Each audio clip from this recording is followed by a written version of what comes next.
আজকে বাজার থেকে পেয়েছিলাম একদম দেশি কই। আর কই মাছটা এত ভালো ছিল, আসলে এক চেনা পরিচিত থাকলে যা হয়, চেনা পরিচিত একজন দাদা খুব বিশ্বস্ত। আর তার কাছেই ফোন করেছিলাম আর বলল যে আসুন, খুব ভালো কই মাছ আছে। আর কখনো কখনো অনেক কই মাছ থাকে, কিন্তু উনি একটাও আমাদের কাছে বিক্রি করে না, বলে ওটা ভালো না। তো যাই হোক, তো এটা ছিল দেশি কই আর খুব সুন্দর ছিল বলে উনি আমাদের দিয়েছে। খুব ভালো লাগে যখন কেউ বিশ্বাস করে দেয় আর বাড়িতে এসে দেখি যে সত্যি এটা একদম মানে ঠকিনি। আর খুব ভালো টেস্ট ছিল, খাওয়ার সময় খুব মজা লাগে। তো যাই হোক, তো কই মাছটা আমি এনে ভালো করে ধুয়ে সুন্দর করে হলুদ লবণ মাখিয়ে নিয়েছি। আর কই মাছগুলো কী বলো তো, ছোটো বড়ো মেশানোই ছিল। তো যাই হোক, এবার হচ্ছে আমি না এতগুলো কই মাছ ভাবছি যে কী করি। তাই ভাবলাম যে 3টে কই মাছ একটু তেল বানাবো, কই তেল। আর 3খানা কই মাছ আমি বানাবো হচ্ছে নতুন আলু আর হচ্ছে মটরশুঁটির যে কচি আগাগুলো থাকে সেটা দিয়ে। আচ্ছা, আর আজকে কি বলো তো, আজকে আরও সঙ্গে কিছু করেছিলাম, সেটা হচ্ছে সর্ষে ফুল বাটা, সেটাও বানিয়েছিলাম। তো অঞ্জন ভিডিওটা অনেক বড় হয়ে যাবে যদি তোমাদের সব দেখাই, তাই ভাবলাম কি যে না, আজকে শুধু তোমাদের কই তেলটাই দেখাই বরঞ্চ।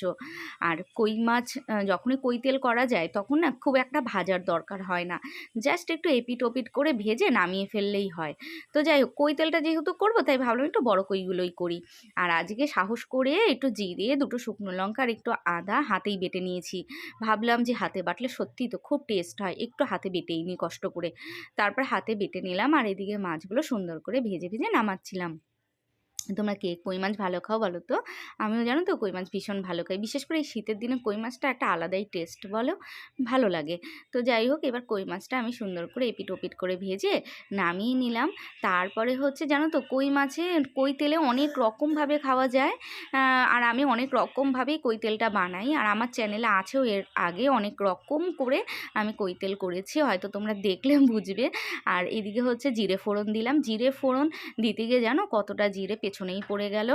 আর এইবার হচ্ছে দিয়ে দিলাম একটা মাঝারি সাইজের টমেটো, আর দিয়ে দিলাম মশলার মধ্যে তো একটু আদা, একটু জিরে আর দুটো শুকনো লঙ্কা ছিল।